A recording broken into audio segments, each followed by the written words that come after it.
I don't usually post things like this. I'm an engineer. I fix problems for a living. When something goes wrong, I don't panic. I find the source. I trace the issue. I solve it. That's how my brain works. That's how it's always worked. So understand that when I tell you I have no explanation for what happened in my apartment last winter, I mean that in the most literal sense possible.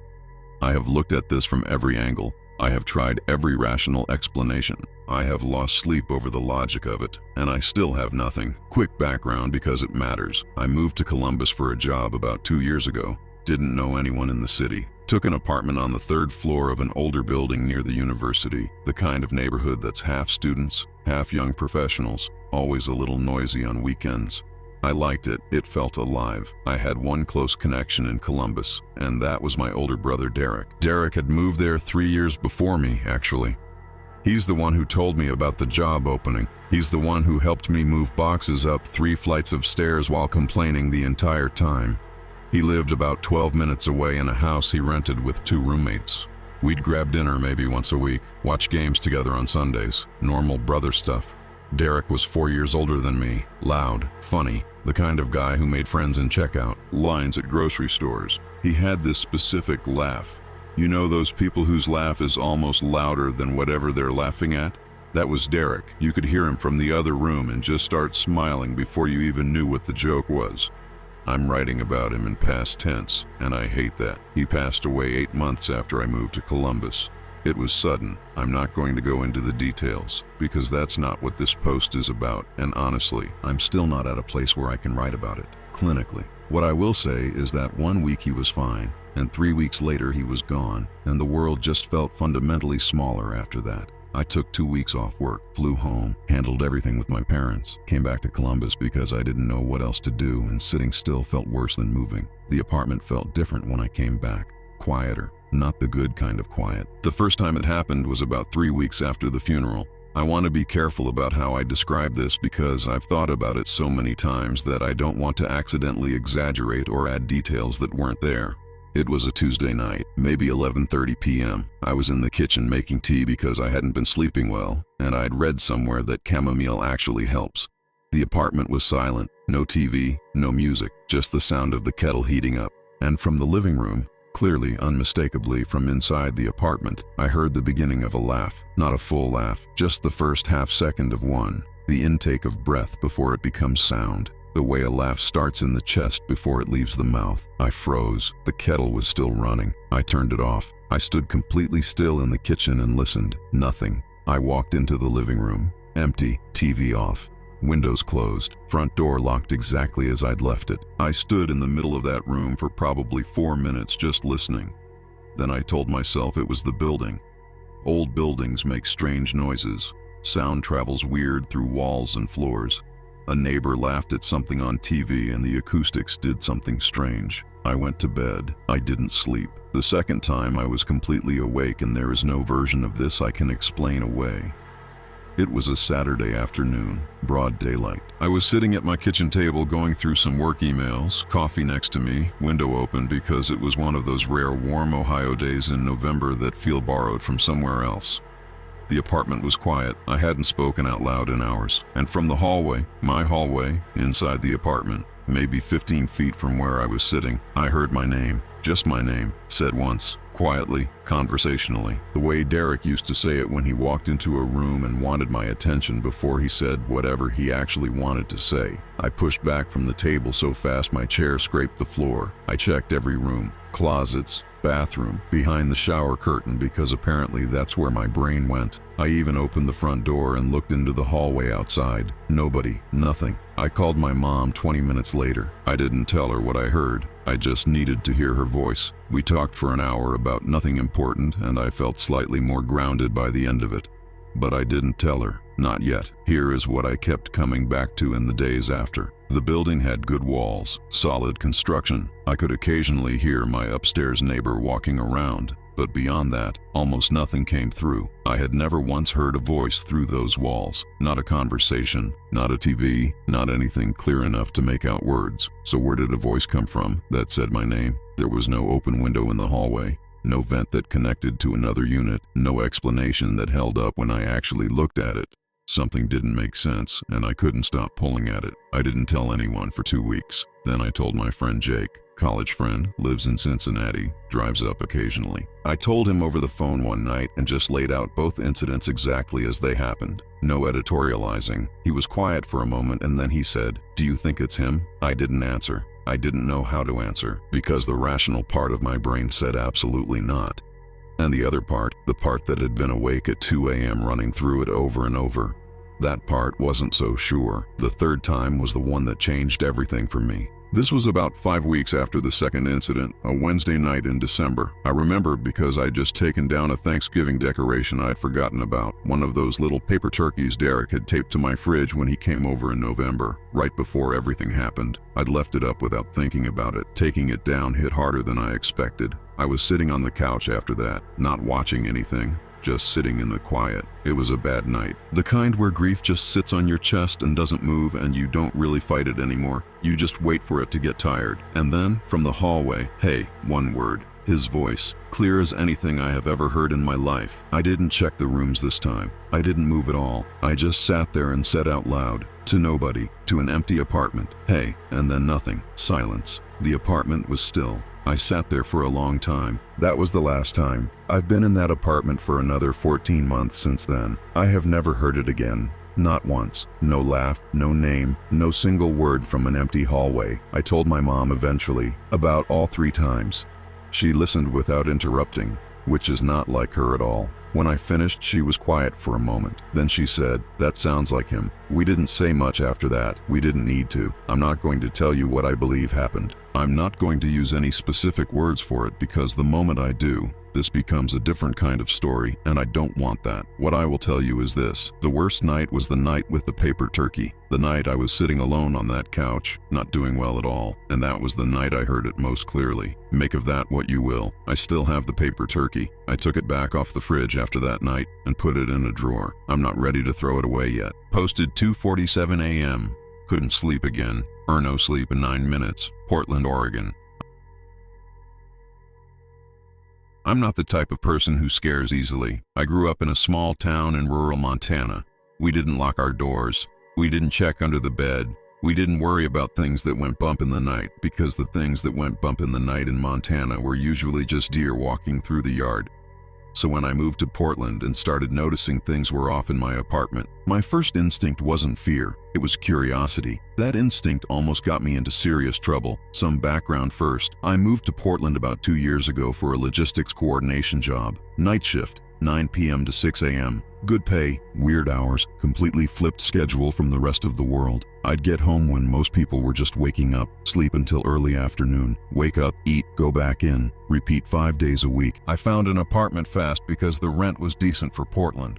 Ground floor unit in an older converted building on the east side. Thick walls, high ceilings, original hardwood floors that creaked in specific spots I memorized within the first week. My kind of place. Old, but solid. The side entrance was mine exclusively. Heavy steel door, deadbolt, the kind that clicks when it locks and you feel it in your hand. I always double-checked it before leaving for work. Always. Landlord was a guy named Dennis, who lived somewhere in Washington State and handled everything over text. Responsive enough. I'd met him once in person when I signed the lease, and that was it. The building had 4 other units above mine. I knew 2 of my neighbors by face, 1 by name. Otherwise, I kept to myself. Night shift people tend to exist slightly outside of normal social rhythms. You get used to it. The first sign was so small I almost didn't catch it. This was maybe 6 weeks into living there. I came home at 6:20 a.m. after a long shift, dropped my bag by the door, went straight to the kitchen to make coffee before sleeping. I stopped in the middle of the kitchen. Something was off. I stood there for probably 30 seconds, just looking around, trying to name it. Everything looked exactly as I'd left it. Dishes in the rack, keys on the hook, jacket over the chair. The jacket over the chair. I always put my jacket over the back of the chair, pushed flush against the table. Always. Habit from years of small spaces. Everything has a position. Everything goes back to that position. It's automatic. The chair was angled out, maybe 15, 20 degrees, like someone had pulled it out, sat down, and pushed it back when they stood up, but not all the way. I stared at that chair for a long time. Then I told myself I must have left it like that. Made my coffee, went to sleep. 4 nights later, I came home and smelled it the second I opened the side door. Cigarette smoke, faint, almost gone, but absolutely there in the corridor just inside the entrance. I don't smoke, never have. I stood in that corridor and just breathed for a moment, making sure I wasn't imagining it. I wasn't. I checked every room. Both windows were closed and latched. Side door had been locked. Nothing looked disturbed. Nothing looked moved. I texted my upstairs neighbor Sarah, quiet woman, graphic designer. We'd talked maybe 3 times, and asked if she smoked or knew anyone in the building who did. She replied within a few minutes saying no, and then added almost as an afterthought that she'd noticed a smell in the stairwell recently too, but figured it was someone visiting another unit. I read that text twice. Then I put my phone down and sat on the couch for a while, thinking about the chair. I want to explain something about my schedule because it matters more than anything else in the story.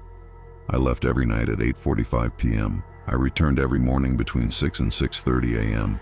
That's a window of roughly 9.5 hours where my apartment was empty, dark, and silent. Ground floor unit, side entrance facing an alley with no street lighting and no camera. I didn't realize yet that someone had mapped this out, that someone had watched long enough to know exactly when I left and exactly when I came back, and had calculated that 9.5-hour window down to a routine. 3 weeks in, Wednesday morning, 6:15 a.m. I came home and the kitchen window latch was in the closed position. But when I put my palm flat against the frame, it moved. Not much, maybe half a centimeter of give at the bottom corner, like it had been pressed shut recently, but the latch hadn't caught fully. I stood there with my hand on that frame for a long time. Then I latched it properly, double-checked it, and went to sleep because I'd been awake for 10 hours and my brain wasn't functioning at full capacity. This is the decision I replay most. I should have called someone that morning. Instead, I convinced myself the window was just old and the frame had warped over winter.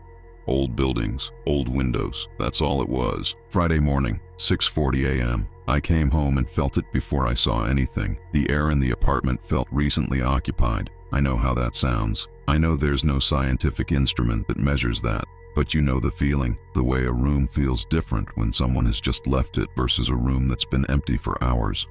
The air pressure, the temperature, something subtle and hard to name. I stood in the corridor and just listened. Silence. I checked every room. Both windows latched. Door had been locked. Nothing missing. Nothing visibly moved. And then I got to the kitchen counter, next to the coffee maker, which I always left on the left side of the counter. There was a mug, not one of mine. I own 3 mugs. All of them were in the dish rack where I always leave them after washing. This was a 4th mug, dark navy blue, ceramic, slightly chipped on the handle like it had been dropped once, and the chip had smoothed over with age. I stood staring at it for a long time, then I took a photo of it on my phone. Timestamp 6:43 a.m. I still have that photo. I called Dennis that morning. He sounded annoyed before I'd finished the first sentence. He said no one else had keys. He said old buildings make old noises, and old windows don't always latch right. He said if I was really concerned I could call the police, but personally he didn't see the issue. He said this about a mug that appeared in my apartment from nowhere. I called the police. 2 officers came within 40 minutes, thorough, professional. Took it seriously when I showed them the mug and walked them through the timeline. They checked every entry point. The kitchen window had a warped frame. From outside, with the right tool and enough patience, the latch could be manipulated enough to slide the window up about 8 inches, just enough for someone thin to work with. One of the officers looked at the mug carefully and said it didn't prove entry on its own, but combined with the window, the smell, and my account of the chair, it was worth taking seriously. They'd increased patrols in the area, they said.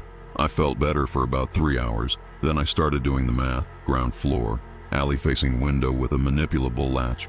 9.5-hour window every single night. Same time, like clockwork. No camera in the alley. No light in the alley. Someone hadn't stumbled into my apartment by accident. Someone had learned my schedule. That thought sat in my stomach like cold water. I bought a motion sensor camera that afternoon, small enough to sit behind a stack of books on the counter, angled to cover the window and most of the kitchen. Then I went to work. I came home the next morning and checked the footage before I even took off my jacket. The camera had triggered twice. 2:17 a.m. The kitchen window moved. The latch shifted. The window opened approximately 7 or 8 inches. A hand came through. Dark glove, dark sleeve, reached toward the inner frame. Then withdrew. Window closed. 9 seconds of footage. 5:51 a.m. Same window. Opened briefly, then closed. 12 seconds. I watched both clips 4 times, standing in my kitchen in my jacket with my bag still on my shoulder. Then I called the police. They took my phone, copied the footage. Within 72 hours, the investigation had a person of interest. A man from the area with a prior history of entering low-occupancy properties on the east side.